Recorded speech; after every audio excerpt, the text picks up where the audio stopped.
Petit slide avant de commencer, c'est ce que je vous disais, comme j'enregistre la première partie. Ceux qui, au cas où, voudraient pas qu'on les voit en vidéo, vous pouvez couper votre caméra. Hem, S'il vous plaît, éteignez vos micros pour ceux qui ont du monde autour d'eux, tout ça. Téléphone en silencieux, mais c'est surtout, en fait, vous mettre à l'aise et disponible pour pouvoir accueillir pleinement la présentation. Ah, excusez-moi, je viens de mes retardataires. N'hésitez pas à noter vos questions, à les mettre dans le chat. J'y reviendrai s'il y a des questions dans le chat à la fin, au moment du question-réponse. Alors voilà, si vous êtes là, c'est possiblement que vous voulez donner un nouvel élan à votre activité, mais aussi sécuriser votre chiffre d'affaires.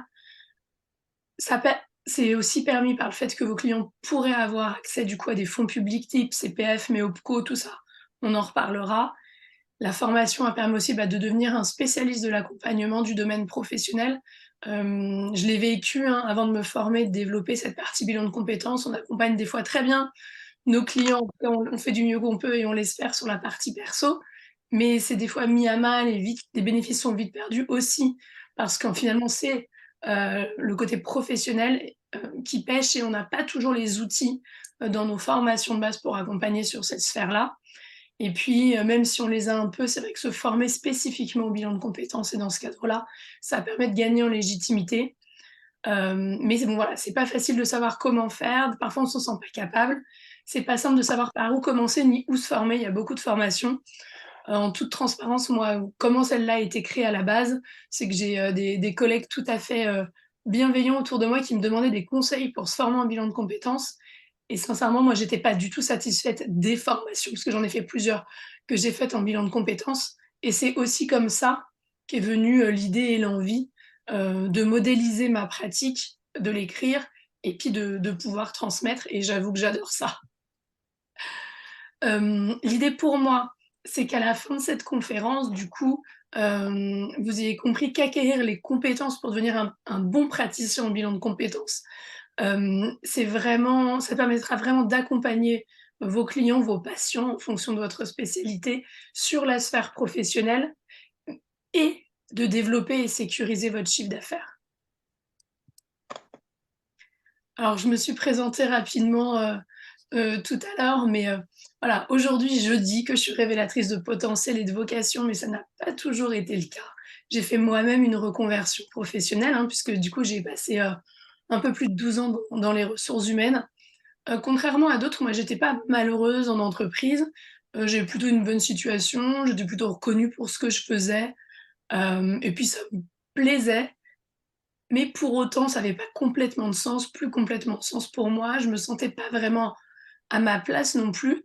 Donc j'ai cherché d'abord toute seule comme beaucoup des bénéficiaires qu'on voit en bilan de compétences. Ils ont d'abord cherché tout seuls ce qu'ils voulaient faire, comment le faire et puis ensuite je me suis fait accompagner par quelqu'un formé en PNL d'ailleurs, ce qui est une de mes spécialités aujourd'hui. Aujourd'hui, voilà, mon activité professionnelle, c'est vraiment aussi une passion. J'adore accompagner les gens à trouver leur orientation, leur vocation. J'adore former d'autres praticiens à ce qu'ils puissent aider d'autres à trouver leur vocation, leur passion et j'en vis bien, hein, puisque mon chiffre d'affaires closé en 2022 et c'est déjà le cas en 2023, vous l'avez en avant-première, dépasse les 100 000 €. Aujourd'hui, j'ai une équipe autour de moi et c'est que du bonheur, mais voilà, c'est pour vous dire, je suis passée par toutes ces étapes de la reconversion et du développement d'activité. Je suis la preuve que ça peut fonctionner. Allez, parlons un peu bilan de compétences. On rentre dans le vif du sujet. Les bénéficiaires, parce que en formation, c'est le vocable qu'on utilise, c'est qui? Sont des hommes et des femmes, alors plus des femmes, de tout âge. Moi, la plus jeune que j'ai eue, elle avait 22 ans et on n'a pas fait un bilan d'orientation. Quelque chose que je pratique aussi parce qu'en fait, elle bossait déjà. Elle avait déjà quelques années d'expérience, donc on a vraiment fait un bilan de compétences. Et la personne la plus âgée que j'ai accompagnée avait 62 ans. Une femme aussi pour le coup, qui avait pas travaillé toute sa vie, donc qui avait besoin d'un complément de salaire, enfin un complément de rémunération en tout cas, complément de retraite, mais qui avait envie, que ça corresponde à ses valeurs, donc c'est du sens pour elle, c'était vraiment important et aussi, que ça corresponde à ses besoins, à ses critères. On en reparlera parce qu'elle avait aussi envie de profiter de sa retraite, de ses petits-enfants à venir, et cetera. Globalement, nos clients sont soit des personnes qui ont envie de faire autre chose, mais qui savent pas quoi, On a quand même pas mal de personnes, notamment depuis le Covid, qui sont en besoin de trouver du sens. Si vous-même vous avez vécu une reconversion, vous savez que c'est vraiment important. En tout cas, ce sont des gens qui souhaitent trouver leur voie et ou donner un nouvel élan à leur carrière. Ce sont des personnes aussi qui parfois s'interrogent: «Est-ce que je dois rester ou partir de là où je suis?» Vraiment, le bilan de compétences, ça va accompagner ça. Nos clients, souvent, ils savent pas comment faire. Parfois, ils ne se sentent pas capables de trouver des solutions. Souvent, ils se sentent perdus aussi. Et puis, il y a toujours cette peur du changement, hein, qui est là et qu'on accompagne, hem, quand on fait des bilans de compétences et notamment avec la méthode Révélessence. Je vous ai mis le petit témoignage de Cheyenne. Alors, en fait, il est plus complet sur le site internet. N'hésitez pas d'ailleurs si vous voulez, lire des témoignages de personnes qui ont fait des bilans de compétences avec la méthode Révélessence. Il y en a sur le site internet, il y en a aussi sur les réseaux sociaux. Hem, Parfois ils sont plus longs, mais ça permet aussi de voir, les différents cas de figure, les profils de personnes qui viennent faire des bilans de compétences. Donc, hésitez pas à aller jeter un œil. Alors le bilan de compétences, c'est quoi? Je vous laisse lire la définition, officielle, de ce qu'est un bilan de compétences. C'est des choses qui sont toujours vraies, hein, réalisées hors le temps de travail ou pendant le temps de travail, 24 heures maximum. 3 étapes: le préliminaire, qui en tout cas dans la méthode Révélation, c'est un entretien, hein. La phase d'investigation, qui est en fait la phase la plus longue, du bilan de compétences, et la phase de conclusion, qui est la phase de remise de la synthèse et d'entretien de conclusion. Sur la phase d'analyse, on y reviendra, mais on analyse les appétences, les centres d'intérêt, les compétences. Souvent, il y a la réalisation de tests aussi, évidemment des recherches pour trouver ce qui va nous faire vibrer et rêver, et le bilan de compétences du coup, peut être tout ou partie prise en charge par le CPF, par les OPCO, par les entreprises, par des fonds propres et par le Pôle emploi. En tout cas, si vous êtes un organisme de formation, avec toutes les bonnes étiquettes qui vont bien, ou que vous vous appuyez sur un organisme de formation qui a fait toutes les démarches de certification ENCO, on en reparlera aussi en questions-réponses, si vous le souhaitez, aucun problème.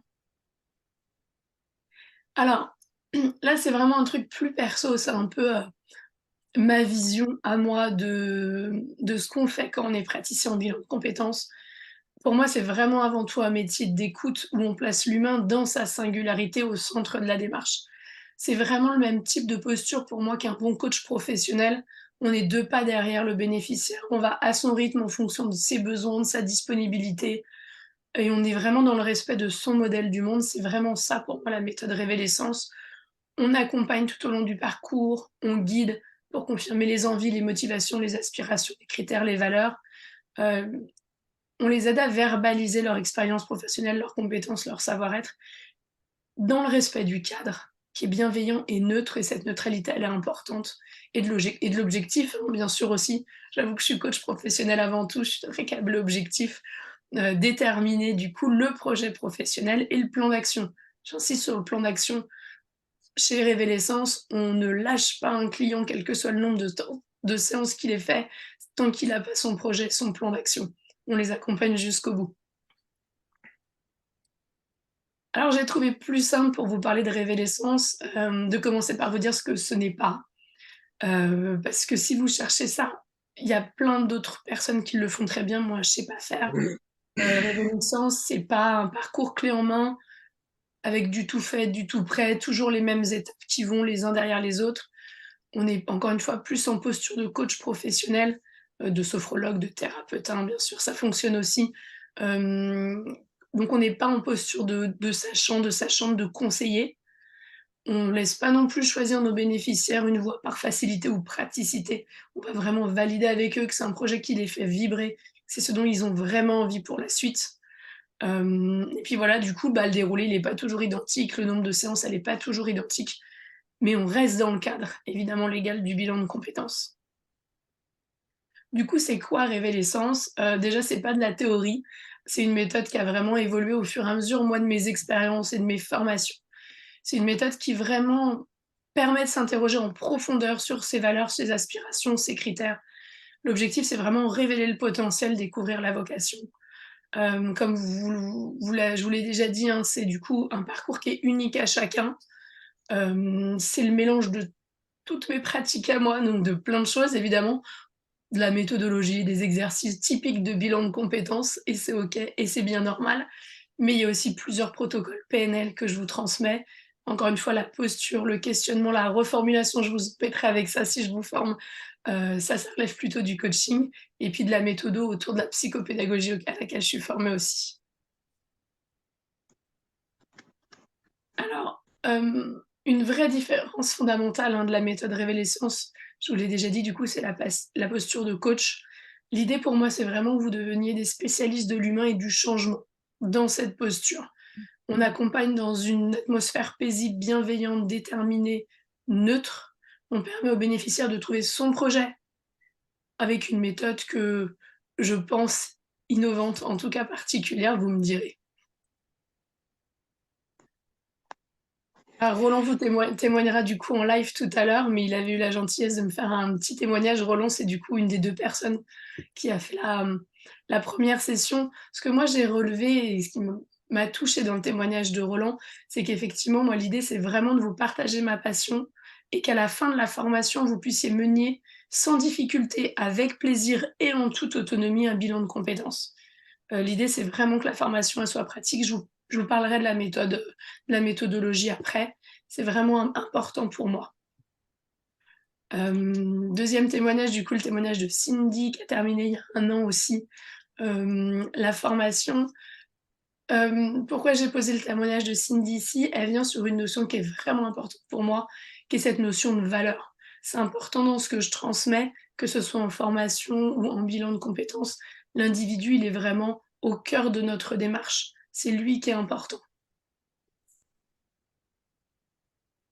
Allez, révélessence. Hem, alors, sans critique aucun, pour ceux qui connaissent le bilan de compétences, qui en ont vécu ou qui ont d'autres formations comme moi, hein, en bilan de compétences, très, très, très souvent, on commence le bilan de compétences par faire le point sur les compétences. Vous me direz, c'est assez logique, vu le nom de la pratique.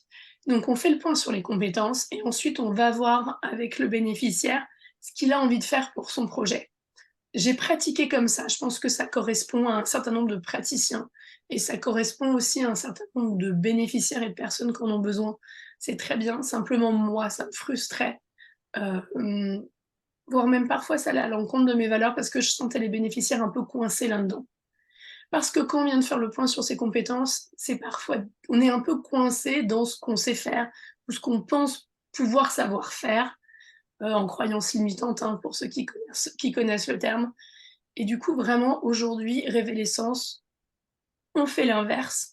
On commence par travailler dans un monde, je dis souvent, de bisounours qui n'existe pas, et vous m'entendez le redire si je vous forme, dans ce monde de rêve où tout est possible et où on ne parle absolument pas de compétences techniques, puisque ça s'acquiert des compétences techniques. Et donc on travaille vraiment dans ce monde du rêve et ensuite on redescend en passant par le plan. Et là, évidemment, dans ce plan, c'est comme dans un entonnoir, hein.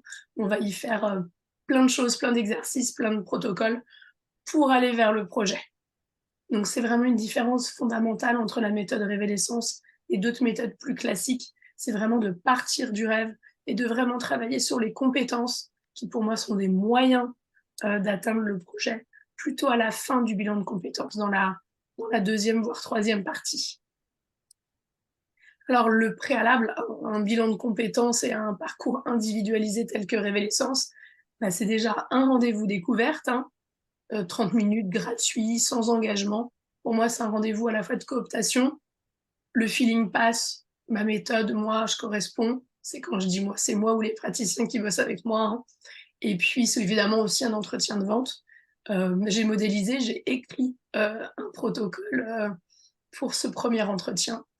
Et puis une fois que c'est signé, c'est un premier entretien de début de parcours, de bilan de compétences. Pour moi, c'est un entretien extrêmement important où on va faire plus profondément connaissance, où les questions vont amener à comprendre le fonctionnement de la personne, ses besoins, en tout cas à aujourd'hui, pour adapter justement aux bénéficiaires et à ses besoins, tout le début du parcours. Même si on va au fur et à mesure du parcours, et bah, réadapter et individualiser le parcours. Donc voilà, ce premier entretien, il y a pas mal de questions et c'est pareil, c'est un protocole qui est modélisé, qui est écrit, et qu'on travaille dans la formation, puis qui est mis à votre disposition, bien sûr. Ensuite, on rentre dans la partie rêve. Dans la partie rêve, très souvent, on va commencer par faire un ou des tests. Les tests, pour moi, ils ont un test, ça reste un test, quoi. On fait pas toujours les mêmes tests d'abord. Ensuite, la personne, elle se connaît mieux que le test et ce sont des tests où on ne parle pas du tout de savoir-faire. Ce sont vraiment des tests qui sont uniquement sur les appétences, les motivations, les envies, les valeurs. Ce test Ce ou ces tests, ils vont permettre de poser des mots, de prendre un autre angle de vue par rapport au profil professionnel et puis d'ouvrir le champ des possibles puisque dans au moins un des tests, ce que je conseille, c'est qu'il y ait les listes de métiers avec pourcentage d'adéquation au profil déterminé par le test. Par contre, le test, bah, il a pas raison, c'est la personne qui a raison. Donc c'est pas forcément le métier qui a le plus haut pourcentage, qui est le métier que la personne va devoir ou faudra faire. Et ça, c'est hyper important pour moi en termes de valeur. Il y a la partie investigation métier, sont les premières recherches. C'est un tableau que je conseille souvent aux bénéficiaires d'utiliser tout le long du parcours. L'idée, c'est de commencer à faire des recherches, donc quelque chose de construit dans un cadre. Ça permet d'enrichir sa représentation des métiers.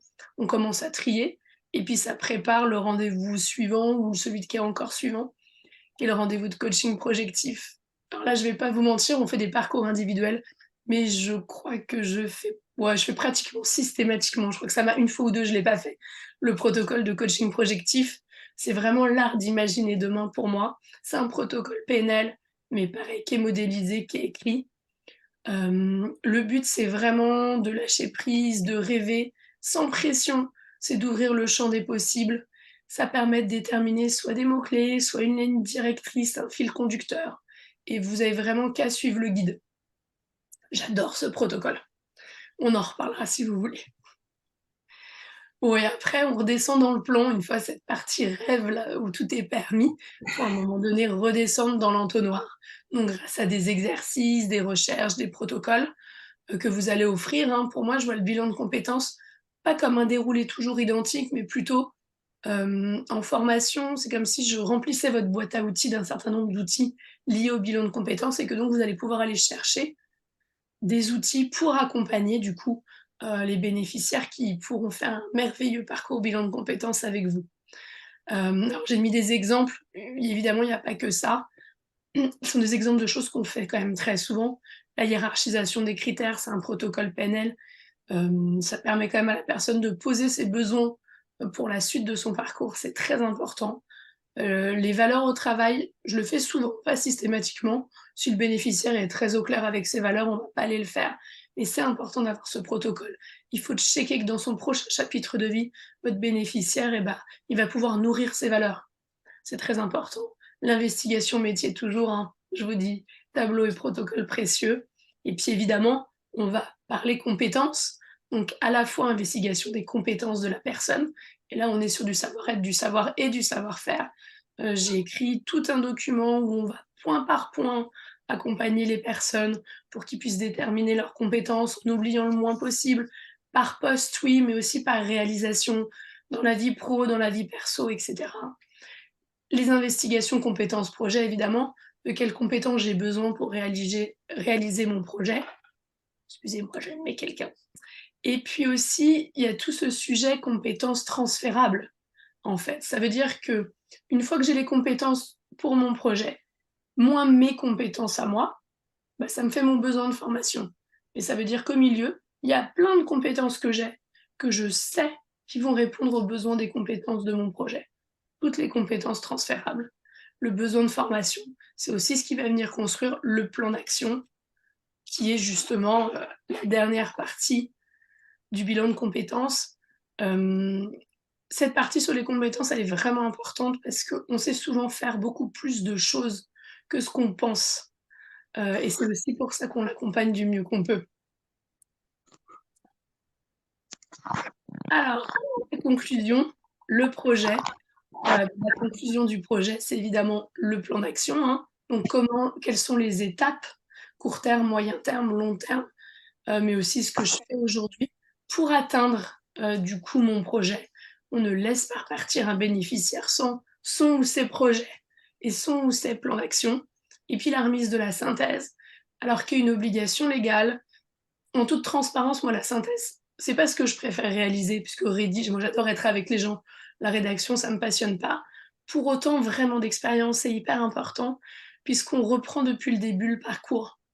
On synthèse évidemment en résumé et ça permet à la personne et puis ça nous permet aussi de voir le chemin parcouru quoi, de jeter un petit coup d'œil derrière et dire: «Waouh, en 3 mois, en 4 mois, je suis partie de là, je savais pas du tout ce que je voulais faire, à aujourd'hui, je sais exactement comment je vais faire les choses pour aller vers mon projet» et vous verrez en tant que praticien, ça c'est magique. Alors vous vous dites peut-être, ça a l'air génial, mais est-ce que vous allez y arriver? Peut-être que vous vous sentez prêt, peut-être que vous vous interrogez sur le fait que ça va développer, et sécuriser votre activité. On en reparlera, on repartagera avec Roland aussi là-dessus. Mais voilà, je voulais vous dire, j'ai une bonne nouvelle, c'est normal de res d'avoir des questionnements. Vous pouvez pas savoir faire ce qu'on ne vous a pas encore transmis. Je l'ai vécu, j'accompagne depuis plusieurs années des personnes qui vivent cette transition. C'est normal, j'ai appris, j'ai expérimenté, j'ai modélisé afin vraiment d'accompagner au mieux les bénéficiaires vers leur vocation, vers la révélation de leur potentiel et aujourd'hui, j'ai vraiment à cœur de vous transmettre ça. Je voulais vous mettre quelques chiffres, alors que j'ai pas réussi à réactualiser, en tout cas avec des sources vraiment, vraiment sûres, mais j'y travaillerai. Ça me paraît important parce qu'effectivement, quand on questionne «Est-ce que ça va me permettre de développer mon chiffre d'affaires? Est-ce que ça va me permettre de sécuriser mon activité?» Alors pas toute seule en claquant des doigts, en bossant, en communiquant, avec le bouche à oreille aussi, mais il y a un vrai besoin, des salariés. Vraiment en 2021, 20 des salariés préparaient une reconversion, 27 des salariés envisageaient de le faire. C'est vraiment important. Entre 2016 et 2021, une personne active sur 4 a entrepris une reconversion. Il y a du monde qui se reconvertit et puis ce sont des personnes qui ont besoin, même si elles ne le savent pas, d'être guidées et le bilan de compétences, c'est vraiment l'outil pour ça, être un bon praticien en bilan de compétences. Ça permet vraiment et quelque part, moi, ça, c'est ma mission de vie, de faire que chacun va être à la bonne place, quoi. À coup de grain de sable, hein, client par client, bénéficiaire pas bénéficiaire, mais être heureux dans sa vie professionnelle, c'est essentiel, on y passe du temps. Donc c'est vraiment notre rôle. Et puis en termes de chiffre d'affaires, encore une fois, 2022 et 2023, je peux vous le dire, moi, mon chiffre d'affaires closé, il dépasse 100 000 € et 75 même pour 2023 de ce chiffre de ce chiffre d'affaires, ce sont des bilans de compétences, pardon. Donc ça fonctionne. Hem, moi, l'idée, c'est vraiment de mettre mes compétences et mon expérience au service du parcours de mes bénéficiaires et du coup, au service de votre formation. Hem, Vous avez la liste à cette fin de formation, vous saurez, Isabelle et Roland vous en parlera peut-être mieux que moi, mais moi, c'est vraiment l'idée. Il y a les démarches administratives, il y a le cadre juridique, mais il y a surtout aussi conduire un bilan de A à Z avec des outils, des techniques, des protocoles, et puis encore une fois, je sais que j'insiste dessus, mais cette posture de coach d'écoute active avec du silence, de la reformulation, du questionnement, être vraiment dans le respect des bénéficiaires, être 2 pas derrière. Ils savent mieux que nous leurs besoins. Nous, on est là pour aller chercher dans notre boîte à outils, hem, des moyens, des exercices pour les faire avancer, pour qu'ils trouvent, eux, leur chemin.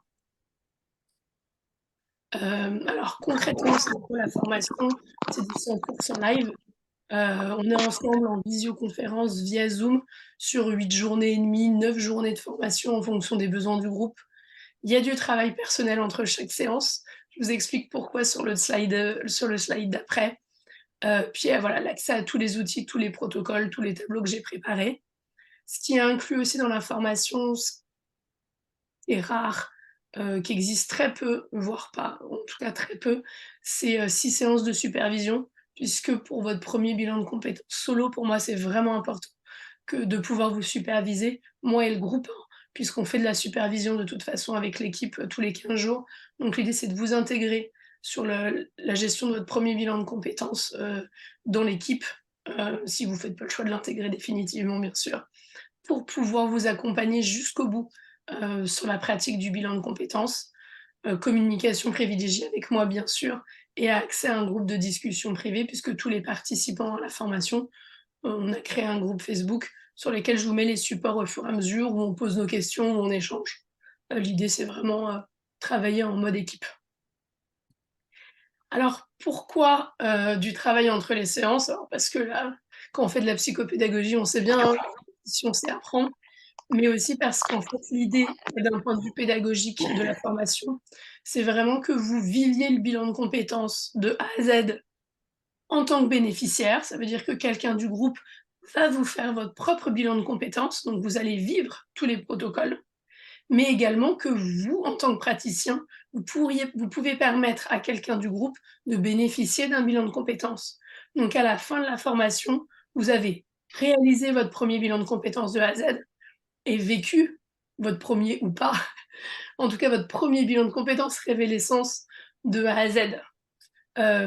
C'est vraiment comme ça qu'on fait. L'idée, c'est de pratiquer au maximum, d'échanger au maximum, d'en parler au maximum, d'échanger sur les vécus d'un côté, de l'autre, et cetera, pour qu'encore une fois, à la fin de la formation, vous soyez 100 prêt à pratiquer le bilan de compétences et que vous ayez bien compris, parce que vous les avez vécus des 2 côtés, les outils. Donc du boulot entre chaque séance et un examen final d'ailleurs. Hem, le programme du coup, un peu détaillé mais pas trop, je voulais pas vous envahir. De toute façon, l'idée c'est qu'après si vous avez des questions individuelles, on se prend un rendez-vous et on échange dessus. Le module 1 et le module 1, c'est vraiment un peu la théorie, la réglementation. Le module 2, on est vraiment dans ces questions de posture, d'écoute, sur vraiment le sujet de la relationnelle, de la communication. Et le module 3, c'est le plus gros module avec, et bah, tout le bilan, toutes les phases, tous les protocoles, tous les exercices, les tests, enfin voilà. On va au bout, vous vivez le bilan de compétences encore une fois, en tant que bénéficiaire et en tant que praticien jusqu'au bout. Je vous ai mis le calendrier prévisionnel de cette, future session. Voilà, de toute façon, je vous enverrai tout ça par email pour que vous ayez les dates. On est calé comme ça, donc essentiellement des lundis, un mardi de temps en temps, un jeudi de temps en fonction du calendrier, en évitant les vacances scolaires. On n'est pas tous, sur les mêmes zones, certains des enfants ont espace. Et en même temps, l'ayant calé pour que les moments où il y ait le plus de temps, c'est des moments où vous ayez aussi des choses à digérer. Puisqu'il y a quand même vous verrez, c'est une formation qui est riche, en tout cas des retours que j'en ai eus. Voilà, petit calendrier prévisionnel. Si c'est OK pour vous, si vous avez envie, de passer à l'action ensemble, vous réservez un créneau pour un rendez-vous découverte. C'est gratuit, c'est sans engagement et ça nous permet de pré-réserver votre place. Ça vous Calendly est magique et vous enverra un petit formulaire de préparation de rendez-vous à me renvoyer, ce qui moi me permet, bah, de préparer au mieux notre rencontre. Ensuite, on a notre moment d'échange privilégié. Vraiment, n'hésitez pas, même si c'est pas sûr, même si vous doutez, même voilà, je trouve ça vraiment important aujourd'hui qu'on prenne des temps pour échanger entre professionnels, quoi qu'il en soit. Et puis votre inscription au tarif préférentiel pour les 6 premiers et du coup, le début de la formation, 13 novembre. Le nerf de la guerre, hein, l'offre préférentielle pour les 6 inscrits, c'est une vraie promo pour 9 jours de formation. Je pense que c'est vraiment une offre privilège. J'ai aucun problème pour parler d'argent, donc sur, les financements, tout ça, comment on peut faire, on en parle aussi, soit, en questions-réponses tout à l'heure, soit en rendez-vous individuel. Hem, mais n'hésitez pas, ça vaut la peine, bien sûr, en toute objectivité. J'ai vraiment hâte de partager avec vous la méthode. Voilà, je vais laisser la parole, s'ils sont toujours OK, à Isabelle et à Roland. L'idée, c'est que là, ils puissent vous partager rapidement leur vécu à eux, du coup de la formation. Et puis, bah, de toute façon, ils seront là avec nous. Ils me font l'honneur de rester avec nous encore, pour les questions-réponses, pour, que moi je puisse répondre à vos questions, mais peut-être eux aussi, en fonction de vos besoins. Roland, Isabelle, il y en a un qui se lance? Allez, j'y vais, hein. Merci. Bah, écoutez, avec plaisir. Moi, la formation, bah, c'était une évidence pour moi, vraiment. Les choses se sont placées. Je cherchais une formation bilan de compétences, donc j'ai fait quelques recherches. J'en parle autour de moi et j'ai un ami qui voit passer l'info sur Facebook, qui me dit, tiens, regarde, ça c'est ce qui te correspondra le plus par rapport à ton profil, à ton côté professionnel. Et le fait d'avoir lu simplement le descriptif a vraiment été très clair pour moi dans l'information, plus évidemment avec les explications comme on vient de recevoir aujourd'hui par Valentine. Et donc, après l'entretien avec Valentine, on a validé de suite la formation. Constructif, instructif, bienveillance, dans la joie, la bonne humeur, toujours à l'écoute. Et puis, ben, entre nous aussi, ben, voilà, on se contactait si on avait des interrogations par rapport au travail qu'on mettait en place au niveau de la formation. Et cette formation, elle est vraiment, elle est claire, elle est organisée, elle est cadrée, elle est carrée. euh, et en même temps, elle est même passionnante parce elle attise notre curiosité sur la séance suivante. Et il y a pas d'incompréhension. Et s'il y a une question, parce qu'on a chacun nos filtres d'interprétation, ben on en parle entre nous et chacun de et c'est ce qui a permis. On n'a pas vu le temps passer. On était même un peu déçus d'arriver à la fin.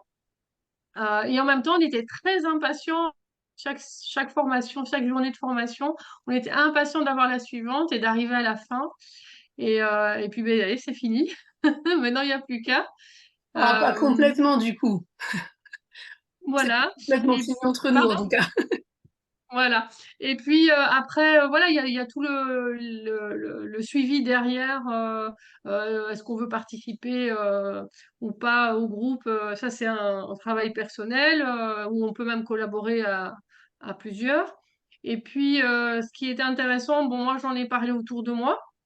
Et toutes les personnes qui ont de compétences euh, m'ont demandé, mais moi, quel est mon petit plus? Donc j'ai expliqué la méthode, j'ai montré ben voilà, mon site internet où j'explique tout ça. Et puis ben, comment dire, la meilleure publicité, c'est j'ai pris mon classeur. Et comme on fait notre propre bilan de compétences au sein de la formation, j'avais tout imprimé, ce qui me correspondait. Et donc, j'ai mon classeur, comme ça, avec tous mes documents et tout le travail que j'ai fait au sein de mon bilan de compétences pour cette formation. Et je dis, ben voilà, je vous montre. Et donc, j'ai montré mon bilan et les gens m'ont dit, waouh, mais en fait, ça correspond pas du tout à ce que nous, on a fait en bilan de compétences ailleurs. On se sent un peu livré à nous-mêmes. Là, il y a vraiment un accompagnement. Et ben, du coup, c'est une certaine fierté de dire, bon, ben, c'est cool, j'ai fait la bonne formation et ben, il n'y a plus qu'à maintenant à transmettre cette technique en pratique. Et honnêtement, je n'ai aucun regret, que du contraire, d'avoir fait cette formation et je vous la recommande. Voilà, Merci beaucoup Isabelle. avec plaisir. Faut dire ce qui est juste et voilà. Roland, et toi? À mon tour, je vais essayer de faire aussi bien qu'Isabelle, hein. Attention, elle a placé la barre hyper haut. Donc, alors moi, j'ai fait la première session de formation avec Valentine. Alors, contrairement à Isabelle, moi, je n'étais pas du tout attiré par le bilan de compétences. C'était pas du tout dans ma sphère à l'origine. Et c'est parce que j'ai été amené là, alors je dirais par deux raisons. La première, c'est parce que moi aussi, j'ai eu une première vie professionnelle et j'ai ensuite créé mon entreprise d'accompagnement. Donc, j'ai vécu finalement la reconversion et là, le questionnement de savoir ce que je voulais faire plus tard, je l'ai plus que vécu. Et la deuxième chose, c'est que le bilan de compétences ne me parlait pas parce que je trouvais ça ennuyeux jusqu'à ce que je rencontre Valentine et sa méthode de travail. C'est-à-dire que pour moi, c'est essentiel de placer le rêve en premier. C'est ça qui, si j'aurais peut-être gagné, on aurait dû se rencontrer il y a 30 ans, Valentine. Bon, la vie est ainsi faite, mais du coup, placer le rêve en premier, ça permet vraiment de mettre un petit peu des étoiles dans les yeux des personnes et puis de les mobiliser dans leurs projets plutôt que, par exemple, d'étaler des compétences et de dire, bon, qu'est-ce que je peux faire à partir de ça? De rien s'interdire, même si au final on va les conduire vers une solution écologique, c'est-à-dire une solution viable, une solution qu'ils peuvent faire, mais on s'interdit rien parce qu'il y a toujours des réponses qui sont possibles, que ce soit en termes de formation, de déplacement géographique, de moyens financiers, mais tout ça est regardé après de façon à voir si c'est cohérent. Et donc en gardant le rêve en premier, Pour moi, c'est vraiment moteur d'un bilan de compétences déjà qui est intéressant pour la personne, mais aussi intéressant en tout cas pour moi, parce que je sens cette énergie du mouvement et voilà, ça rend le truc vivant. Alors en parlant de trucs vivants, voilà, la formation l'est particulièrement, et ça c'est ce que j'ai beaucoup apprécié également, c'est très pratico-pratique et on ressort de cette formation, on sait faire. Et en plus, on a de la supervision. Donc, comme disaient, mes anciens collègues, ça m'a toujours beaucoup amusé, mais c'est ceinture et bretelles, c'est-à-dire qu'en fait, on n'est pas lâché en pleine nature en ayant des fiches et en ayant la trouille d'être en face de quelqu'un, mais de ne pas être compétent. Ça, non, parce qu'en fait, déjà, on a pratiqué en formation, mais en plus, les supervisions permettent vraiment d'échanger, même si j'étais un très, très mauvais élève, parce qu'en tant qu'homme, je ne m'exprime pas et moi, je dis plutôt, mes peurs une fois que je les ai traversées plutôt que de les faire en amont. Mais j'ai vu qu'il y avait beaucoup de femmes, donc vous avez un avantage là-dessus, c'est que vous vous exprimez, donc les supervisions, c'est génial pour ça. Mais vous saurez faire aussi à la sortie de la formation. Et ça, vraiment, ça change la donne parce qu'on n'a pas cette appréhension éventuellement de se dire: «Oh là là, ouais, mais c'est un peu le syndrome de l'imposteur, je ne sais pas vraiment faire, c'est bien sur le papier, mais je ne sais pas». Non, là, on l'a vécu, donc on l'applique sans problème et puis la magie opère. C'est ça qui est, juste génial, c'est que, mon 1er client était quelqu'un qui avait déjà dans sa tête son projet, mais relativement bien ficelé et moi, ça m'a presque fait paniquer à l'inverse puisque je me disais: «Mais en fait, il fonce vers une idée, moi je suis Rappel. censé l'accompagner». Voilà, oui, tu te rappelles, Valentine? Et je me dis: «Mais catastrophe quoi, moi je suis censé accompagner quelqu'un, en fait lui il a déjà son idée» et en fait, chaque fois que j'ai appliqué les différents exercices, chaque fois ça nous ramenait vers ce qu'il avait déjà en tête, donc c'était cohérent. Mais à la limite, il fallait que je me le prouve à moi et il fallait quand même que je lui prouve également, donc c'était un bilan très intéressant mais là, la supervision a joué tout son rôle aussi parce que, comme premier client, bah, c'était pas évident. Voilà, je terminerai sur le côté, Zoom qui des fois peut freiner certaines personnes qui seraient pas loin, mais je l'ai parfaitement vécu. Valentine a été hyper sympa parce qu'elle m'a pas compté un supplément chat alors que mes 2 chats sont souvent incrustés dans la formation.